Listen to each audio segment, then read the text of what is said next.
come up. But to say, I am not the romantic type. Why did you marry? You saw the signpost of monastery, you didn't go there.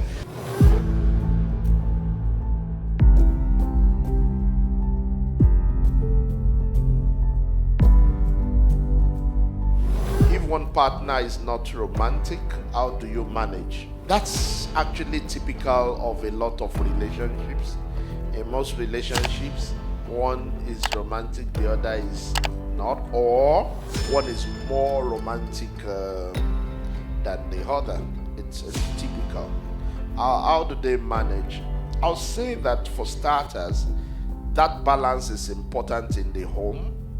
Else, they'll just be playing lover boy. You know, sometimes I travel, particularly you go to the UK and you're at the bus station, you see young boys and girls, they just hang out in one corner kissing themselves and all of that, and then the one goes, he drags her back again or something, and then they start kissing,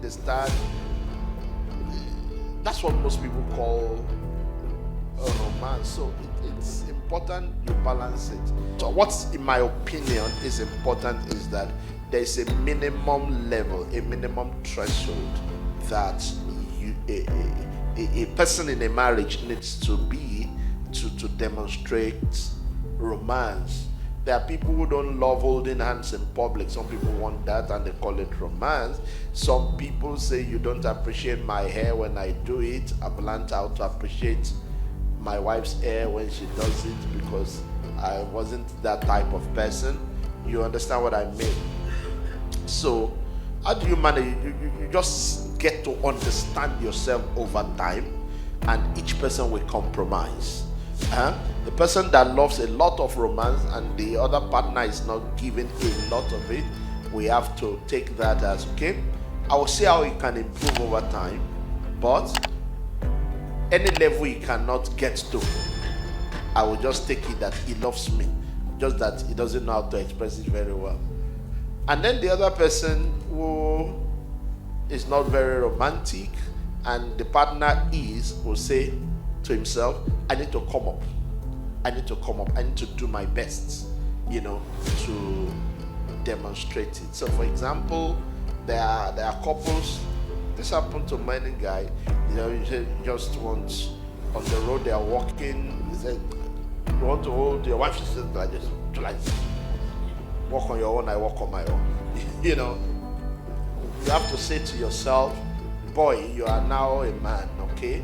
So hold your wife, you hold your wife.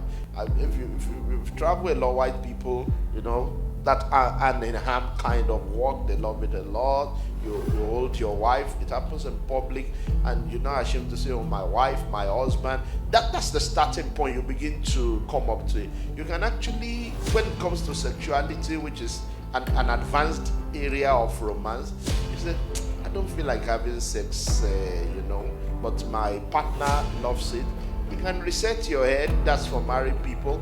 You can reset your head to have a mental timetable that today I'm going to initiate it, tomorrow I'm going to initiate it, okay? And little by little you begin to come up. But to say, I am not the romantic type. Why did you marry? You saw the signpost of monastery, you didn't go there. So the moment you say, I want to marry, romance is one fire that keeps the home burning.